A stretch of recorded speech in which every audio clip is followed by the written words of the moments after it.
আমি কর্নেল চৌধুরী, আমি একটা জিনিস বোঝার চেষ্টা করছি শেষ 1 মিনিটে, বাংলাদেশিদের এই সাইকোলজিক্যাল চেঞ্জটা কেন?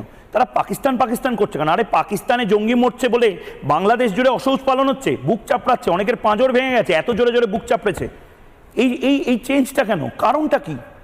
ওরা ভাবছে বোধহয় পাকিস্তান নতুন বন্ধু যে পেয়েছে 53 বছর পর, তাদের বোধহয় অনেক কিছু হেল্প করবে, কিছুভাবে অস্ত্রশস্ত্র দিয়ে, এবং ভারতের নাকি নর্থ ইস্টে 7 সিস্টার ওরা বোধহয় নিয়ে নেবে।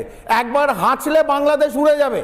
এবং লালমনিরহাট আর এই যে রংপুর, যেখান দিয়ে আপনারা ভাবছেন কাটবেন, এই 7 সিস্টার না 9 সিস্টার হয়ে যায়। আরও দুটো জায়গা কেটে গিয়ে একটা ছোট্ট জায়গা পড়ে রাখ, নিচে চট্টগ্রাম, ওপর থেকে রংপুর, লালমনিরহাট। যদি ভারতবর্ষ কেটে নেয় তাহলে 7টা না 9টা বোন হয়ে যাবে। আমাদের বোন বাড়াতে আমরা চাই আরও বোন আমাদের বেড়ে যাক, আমরা দেখাশোনা করতে পারবো। ভারতবর্ষ সে ক্ষমতা আছে। We are the 4th largest economic might in the world.